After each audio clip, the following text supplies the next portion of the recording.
ভাবুন একটু ১৪০০ বছরেরও বেশি সময় আগে আরবের উত্তপ্ত মরুভূমিতে এক পাহাড়ের চূড়ায় দাঁড়িয়ে একজন মানুষ বক্তৃতা দিচ্ছেন। তার সামনে লক্ষাধিক মানুষ। ইতিহাসে এত বড় জমায়েত আর কখনো হয়নি, এবং সেই বক্তৃতায় যা বলা হয়েছিল তা আজও পৃথিবীর প্রতিটি কোণে প্রাসঙ্গিক। মানুষের অধিকার, নারীর সম্মান, বর্ণবাদের বিরুদ্ধে কথা, এই সব কিছু একটি ভাষণে। এটাই বিদায় হজের ভাষণ। আসসালামু আলাইকুম ওয়ারাহমাতুল্লাহি ওয়াবারাকাতুহু। আমি আপনার নাম, এবং আজকের এই ভিডিওতে আমরা গভীরভাবে বিশ্লেষণ করব ইসলামের ইতিহাসের সবচেয়ে গুরুত্বপূর্ণ ভাষণ, হজরত মোহাম্মদ সাল্লাল্লাহু আলাইহি ওয়াসাল্লামের বিদায় হজের ভাষণ। এই ভিডিওতে আমরা জানব এই ভাষণ কখন, কোথায়, কেন দেওয়া হয়েছিল, ভাষণের মূল বিষয়বস্তু কী ছিল, আধুনিক যুগে এর প্রাসঙ্গিকতা কী, এবং কেন পশ্চিমা পণ্ডিতরাও এই ভাষণকে মানবাধিকারের মাইল ফলক হিসেবে স্বীকার করেন। ভিডিওটি শেষ পর্যন্ত দেখুন, কারণ একদম শেষে আমি এমন একটি বিষয় বলবো যা আপনি হয়তো কখনো ভাবেননি। চলুন শুরু করা যাক। হিজরি ১০ সাল, মিলাদুন্নবীর ৬৩তম বছর, রাসূলুল্লাহ সাল্লাল্লাহু আলাইহি ওয়াসাল্লামের জীবনের শেষ বছর। তিনি তখন জানতেন এই পৃথিবীতে তার সময় ফুরিয়ে আসছে। তিনি সিদ্ধান্ত নিলেন জীবনে একবারও হজ পালন করবেন এবং উম্মতকে শেষবারের মতো দিক নির্দেশনা দেবেন। মদিনা থেকে রাসূলুল্লাহ সাল্লাল্লাহু আলাইহি ওয়াসাল্লাম মক্কার উদ্দেশ্যে রওনা দিলেন। খবর ছড়িয়ে পড়ল চারদিকে। আরবের প্রতিটি গোত্র, প্রতিটি গ্রাম থেকে মানুষ ছুটে আসতে লাগল। ইতিহাসবিদদের মতে সেদিন আরাফাতের ময়দানে উপস্থিত ছিলেন ১,০০,০০০ থেকে ১,৩০,০০০ সাহাবী। কেউ কেউ বলেন সংখ্যাটা আরও বেশি, ২ লাখ পর্যন্ত। তারিখটি ছিল ৯ জিলহজ, হিজরি ১০ সাল, ইংরেজি হিসেবে ৬৩২ সালের মার্চ মাস। স্থান জাবালে রাহমাত, আরাফাতের ময়দান। এই পাহাড়কে বলা হয় দয়ার পাহাড়।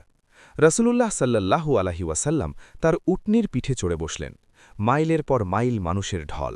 নেই কোনো মাইক্রোফোন, নেই কোনো স্পিকার, কিন্তু তার পাশে দাঁড়ানো সাহাবীরা তার প্রতিটি বাক্য উচ্চস্বরে পুনরাবৃত্তি করতেন, এবং সেই কণ্ঠ এগিয়ে যেত সামনের দিকে, দলে দলে। এভাবে লক্ষাধিক মানুষ শুনতে পেলেন সেই ঐতিহাসিক বক্তৃতা। ভাষণের একেবারে শেষ দিকে রাসূলুল্লাহ সাল্লাল্লাহু আলাইহি ওয়াসাল্লাম ৩ বার জিজ্ঞেস করলেন, আমি কি তোমাদের কাছে পৌঁছে দিয়েছি? এবং ৩ বারই হাজার হাজার কণ্ঠ চিৎকার করে বলল, হ্যাঁ, আল্লাহর রাসূল। তারপর তিনি বললেন, হে আল্লাহ, তুমি সাক্ষী থাকো। এর মাত্র ৩ মাস পর রাসূলুল্লাহ সাল্লাল্লাহু আলাইহি ওয়াসাল্লাম ইন্তেকাল করলেন। তাই ইতিহাসে এই হজকে বিদায় হজ বলা হয়। এটি ছিল তার জীবনের শেষ হজ, শেষ বিদায়। এই ভাষণকে সঠিকভাবে বুঝতে হলে তৎকালীন আরবের সামাজিক অবস্থা জানা দরকার। সেই সময়ের আরব সমাজে দাস প্রথা ছিল স্বাভাবিক। নারীরা ছিলেন সম্পদ হিসেবে বিবেচিত। গোত্রে গোত্রে রক্তক্ষয়ী যুদ্ধ ছিল নিত্যদিনের ঘটনা। সুদ ছিল অর্থনৈতিক ব্যবস্থার ভিত্তি। বর্ণ, গোত্র আর সম্পদের ওপর ভিত্তি করে মানুষে মানুষে বিস্তর ভারাক। ইসলাম এই সমাজকে বদলে দিয়েছিল ধীরে ধীরে। আর বিদায় হজের ভাষণ ছিল সেই পরিবর্তনের চূড়ান্ত ঘোষণাপত্র, এক নতুন সভ্যতার ম্যাগনা কার্টা। রাসূলুল্লাহ সাল্লাল্লাহু আলাইহি ওয়াসাল্লাম শুরু করলেন আল্লাহর প্রশংসা দিয়ে। তারপর বললেন, হে মানুষ, আমার কথা শোনো। আমি জানি না এরপর আর কখনো এই জায়গায় তোমাদের সাথে দেখা হবে কিনা। কতটা গুরুত্বপূর্ণ ছিল এই মুহূর্তটা।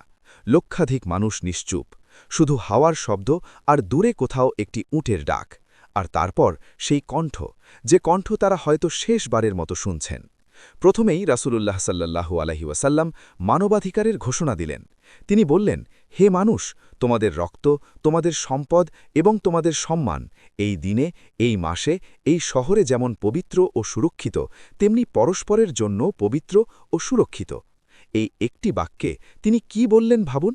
হজের দিন, জিলহজ মাস, মক্কা শহর, এই ৩টি জিনিস ইসলামের সবচেয়ে পবিত্র। এবং তিনি বললেন, প্রতিটি মানুষের জীবন, সম্পদ আর সম্মান ঠিক ততটাই পবিত্র এবং অলঙ্ঘনীয়। এটি কোনো ছোট কথা নয়। ১৯৪৮ সালে জাতিসংঘের মানবাধিকার সনদ তৈরি হওয়ার ১৩০০ বছরেরও বেশি সময় আগে মানুষের অধিকারের এই ঘোষণা দেওয়া হয়েছিল আরাফাতের ময়দানে। এরপর এলো অর্থনৈতিক ঘোষণা। তৎকালীন আরবে সুদ ছিল অর্থনীতির মূল চালিকা শক্তি।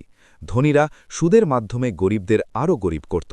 রাসূলুল্লাহ সাল্লাল্লাহু আলাইহি ওয়াসাল্লাম বললেন, জাহিলিয়াতের সকল সুদ বাতিল করা হল। প্রথমে আমি আমার পরিবারের সুদ বাতিল করলাম। আব্বাস ইবনে আব্দুল মুত্তালিবের সুদ। এখন থেকে শুধু তোমাদের মূলধন ফেরত পাবে, তোমরা কাউকে জুলুম করবে না, তোমাদের ওপরও জুলুম করা হবে না।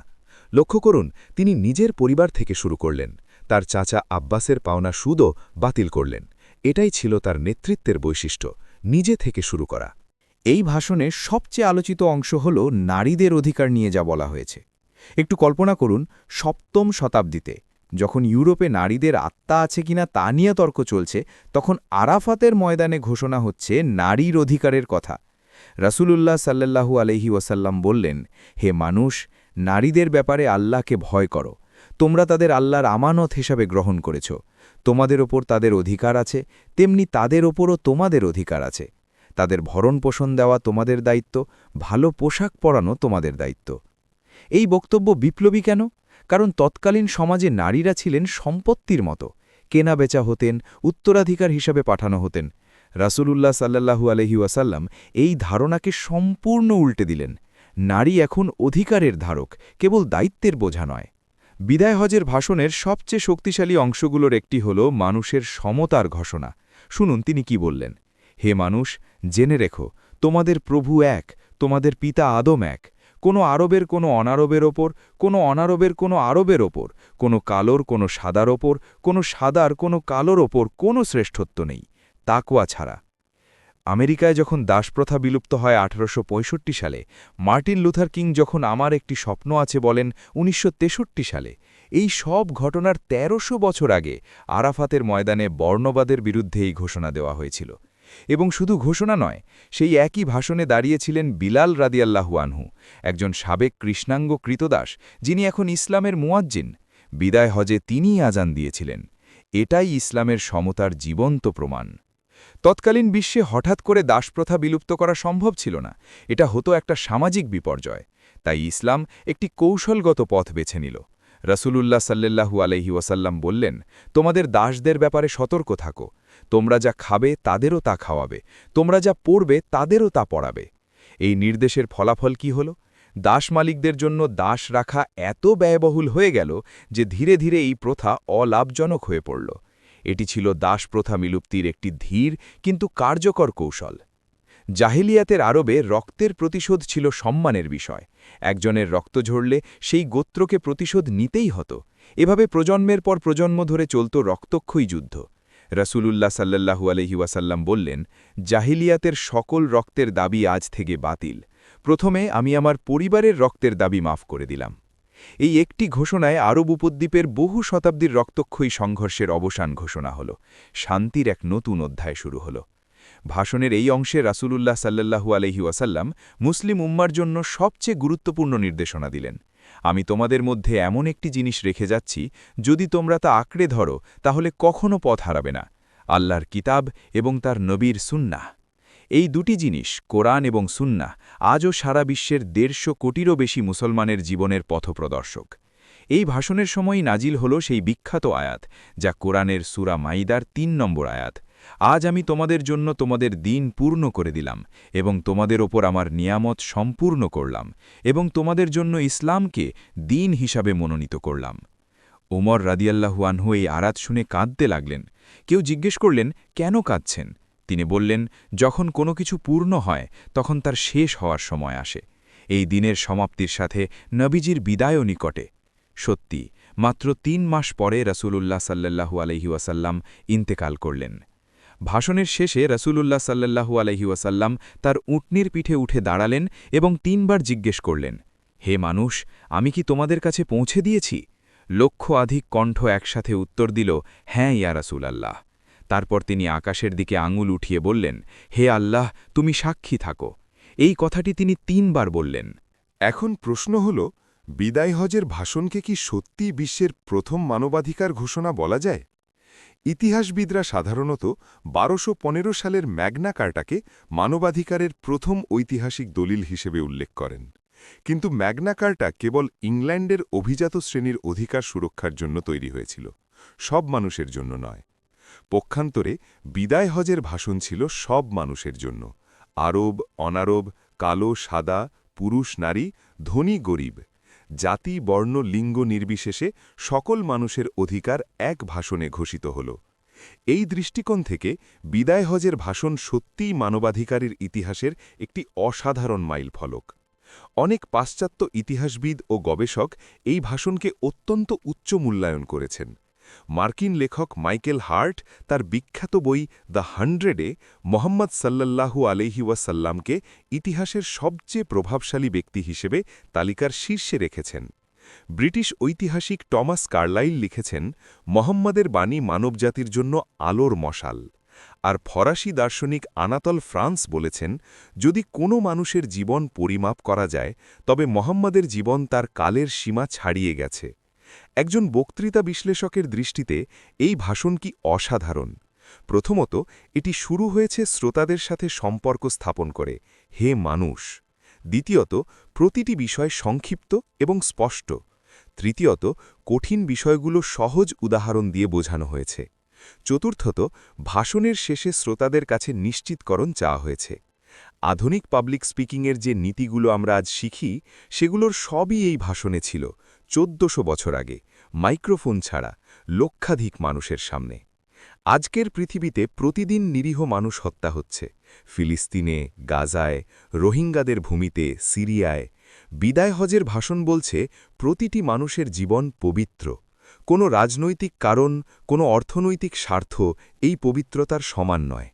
এই ভাষণ শুধু মুসলমানদের জন্য নয়, এর বার্তা সর্বজনীন। যদি পৃথিবীর প্রতিটি মানুষ এই একটি নীতি মানত যে তোমার ভাইয়ের রক্ত, সম্পদ ও সম্মান পবিত্র, তাহলে পৃথিবী কেমন হতো? আজকের পৃথিবীতে সুদভিত্তিক অর্থব্যবস্থা একটি ভয়াবহ বৈষম্য তৈরি করেছে। অক্সফ্যামের এক গবেষণায় দেখা গেছে, পৃথিবীর মাত্র 8 জন মানুষের সম্পদ পৃথিবীর নিচের অর্ধেক মানুষের সম্পদের সমান। সুদ বন্ধ করার নির্দেশ দিয়ে রসুলুল্লাহ সাল্লাল্লাহু আলাইহি ওয়াসাল্লাম যে অর্থনৈতিক দর্শন দিয়েছেন, সেটা আজকের ইসলামী অর্থনীতির ভিত্তি। ইসলামী ব্যাংকিং এখন বিশ্বের সবচেয়ে দ্রুত বর্ধনশীল আর্থিক খাত। দুঃখজনক সত্য হল, 7ম শতাব্দীতে নারীর জন্য যে অধিকারের কথা বলা হয়েছিল, আজও অনেক মুসলিম সমাজে তা বাস্তবায়িত হয়নি। নারীদের শিক্ষা থেকে বঞ্চিত করা, জোর করে বিয়ে দেওয়া, সম্পত্তির অধিকার না দেওয়া, এগুলো ইসলামের বিরুদ্ধে, বিদায় হজের ভাষণের বিরুদ্ধে। যারা ইসলামের নামে নারীদের অধিকার হরণ করে, তারা আসলে রসুলুল্লাহ সাল্লাল্লাহু আলাইহি ওয়াসাল্লামের বিরুদ্ধে দাঁড়িয়ে আছে। আমেরিকায় ব্ল্যাক লাইভস ম্যাটার আন্দোলন, ইউরোপে বর্ণবৈষম্য, এশিয়ায় ফর্সা চামড়ার প্রতিপক্ষপাত, এগুলো দেখলে বোঝা যায় বিদায় হজের ভাষণের বার্তা কতটা জরুরি। রাসূলুল্লাহ সাল্লাল্লাহু আলাইহি ওয়াসাল্লাম বলেছেন, কালো সাদায় কোনো পার্থক্য নেই। আজ যে মুসলিম কালো চামড়ার মানুষকে ছোট করে দেখে, সে কি এই ভাষণকে অস্বীকার করছে না? বিদায় হজের ভাষণ থেকে আমরা আমাদের ব্যক্তিজীবনে কি শিক্ষা নিতে পারি? প্রথমত, কারও অধিকার লঙ্ঘন করবেন না। আপনার প্রতিবেশী, সহকর্মী, কর্মচারী সবার অধিকার আছে। তাদের ন্যায্য পারিশ্রমিক দিন, সম্মান দিন, তাদের কথা শুনুন। দ্বিতীয়ত, সুদ থেকে দূরে থাকুন। আজকের আর্থিক ব্যবস্থায় এটা কঠিন, কিন্তু যথাসাধ্য চেষ্টা করুন। ইসলামী ব্যাংকিং ব্যবস্থা আজ অনেক দেশে পাওয়া যায়। তৃতীয়ত, নারীদের সম্মান করুন। আপনার মা, বোন, স্ত্রী, মেয়ে, তারা আল্লাহর আমানত। তাদের প্রতি অবিচার করলে রসুলুল্লাহ সাল্লাল্লাহু আলাইহি ওয়াসাল্লামের ওই ভাষণের বিরুদ্ধে যাচ্ছেন। চতুর্থত, জাতি, বর্ণ বা গোত্রের ভিত্তিতে কাউকে ছোট করবেন না। একজন গরিব মুসলমান, একজন দলিত মানুষ, একজন বিদেশী, সবাই সমান মর্যাদার অধিকারী। সমাজের স্তরে বিদায় হজের ভাষণ থেকে শিক্ষা নিয়ে আমরা যা করতে পারি, রাজনৈতিক নেতারা যদি এই ভাষণের নীতি অনুসরণ করতেন, যদি প্রতিটি নেতা নিজের পরিবার থেকে দুর্নীতি বন্ধ করতেন, রসুলুল্লাহ যেমন নিজের চাচার সুদ বাতিল করেছিলেন, তাহলে সমাজ কত পরিবর্তন হতো। শিক্ষা প্রতিষ্ঠানগুলো যদি এই ভাষণের মূল্যবোধ শেখাত, মানুষের সমতা, নারীর অধিকার, ন্যায় বিচার, তাহলে আগামী প্রজন্ম অনেক বেশি মানবিক হয়ে উঠত। একটি দেশের সংবিধান যেমন সে দেশের সকল আইনের ভিত্তি, বিদায় হজের ভাষণ তেমনি মুসলমানদের সামাজিক জীবনের সংবিধান। কিন্তু অনেক মুসলমান এই ভাষণ পড়েনি, জানে না, বোঝে না। আজকের ভিডিও দেখার পরে আমি আপনাদের একটি কাজ করতে অনুরোধ করব। এই ভাষণের পূর্ণ পাঠ পড়ুন। বাংলায় অনুবাদ সহ সহজেই পাওয়া যায়। এবং এর প্রতিটি পয়েন্ট নিয়ে ভাবুন, আপনার জীবনে কোথায় কোথায় এটা প্রযোজ্য। বিদায় হজের ভাষণ দেওয়ার সময় রাসূলুল্লাহ সাল্লাল্লাহু আলাইহি ওয়াসাল্লামের বয়স ছিল 63 বছর। তিনি তখন শারীরিকভাবে অসুস্থ, পরে জানা যায় তিনি মাথা ব্যথায় ভুগছিলেন, যা পরবর্তীতে মৃত্যুর কারণ হবে। কিন্তু সেই অবস্থায় তিনি লক্ষাধিক মানুষের সামনে ঘণ্টার পর ঘণ্টা কথা বললেন। কিন্তু সবচেয়ে অবাক করা বিষয় হল, এই ভাষণের প্রতিটি কথা লিখে রাখা হয়েছিল সাথে সাথেই। হাজার হাজার সাহাবী মুখস্থ করেছিলেন এবং পরবর্তী প্রজন্মে সেই বর্ণনাগুলো সংকলিত হয়েছে। আধুনিক ইতিহাসবিদরা যখন বিভিন্ন সাহাবীর বর্ণনা মিলিয়ে দেখেছেন, তারা অবাক হয়েছেন। এত বছর পরেও প্রতিটি বর্ণনা অবিশ্বাস্যভাবে সামঞ্জস্যপূর্ণ। এটাই হাদিস শাস্ত্রের অলৌকিকতা। কিন্তু সবচেয়ে বড় অবাক করা বিষয়, এই ভাষণে রাসূলুল্লাহ সাল্লাল্লাহু আলাইহি ওয়াসাল্লাম এমন কিছু বলেছেন যা সেই যুগের সাধারণ মানুষ বুঝতেই পারেননি, কিন্তু আজ তার অর্থ পরিষ্কার। তিনি বলেছিলেন, যারা এখানে আছো তারা যারা নেই তাদের কাছে পৌঁছে দাও, কারণ যে না থেকেও শুনবে সে হয়তো এখানে উপস্থিত কারো চেয়েও বেশি বুঝবে। আপনি কি এখন এই ভিডিও দেখছেন? আপনি কি সেই মানুষ যার কথা রাসূলুল্লাহ সাল্লাল্লাহু আলাইহি ওয়াসাল্লাম বলেছিলেন 1400 বছর আগে? আপনি সেখানে ছিলেন না, কিন্তু আপনি শুনছেন, এবং হয়তো আপনি এই বার্তাকে আরও এগিয়ে নিয়ে যাবেন। আজকের ভিডিওতে আমরা দেখলাম বিদায় হজের ভাষণ 632 সালে আরাফাতের ময়দানে লক্ষাধিক সাহাবীর সামনে দেওয়া হয়েছিল। এই ভাষণে মানুষের অধিকার, নারীর সম্মান, বর্ণসাম্য, অর্থনৈতিক ন্যায়বিচার এবং শান্তির ঘোষণা দেওয়া হয়েছে। এই ভাষণ আজও সমানভাবে প্রাসঙ্গিক, বরং আজকের পৃথিবীতে এর প্রয়োজন আরও বেশি। রাসূলুল্লাহ সাল্লাল্লাহু আলাইহি ওয়াসাল্লাম শুধু একটি ধর্মের নেতা ছিলেন না, তিনি ছিলেন সমগ্র মানবজাতির পথপ্রদর্শক। তার বিদায় ভাষণ কেবল মুসলমানদের নয়, সমগ্র মানব জাতির জন্য একটি মূল্যবান উত্তরাধিকার। হে আল্লাহ, তুমি সাক্ষী থাকো। রাসূলুল্লাহ সাল্লাল্লাহু আলাইহি ওয়াসাল্লাম, 9 জিলহজ 10 হিজরি। ভিডিওটি ভালো লাগলে লাইক করুন এবং আপনার বন্ধু ও পরিবারের সাথে শেয়ার করুন, কারণ রাসূলুল্লাহ সাল্লাল্লাহু আলাইহি ওয়াসাল্লাম বলেছিলেন, যারা এখানে আছো তারা যারা নেই তাদের কাছে পৌঁছে দাও। আপনার শেয়ার সেই দায়িত্ব পালনের একটি মাধ্যম হতে পারে। কমেন্টে জানান বিদায় হজের ভাষণের কোন বিষয়টি আপনাকে সবচেয়ে বেশি অবাক বা অনুপ্রাণিত করেছে। চ্যানেলটি সাবস্ক্রাইব করুন, কারণ প্রতি সপ্তাহে আমরা ইসলাম, ইতিহাস এবং জীবনবোধ নিয়ে এমন গভীর আলোচনা করি। জাযাকুমুল্লাহু খায়রান। আল্লাহ হাফিজ।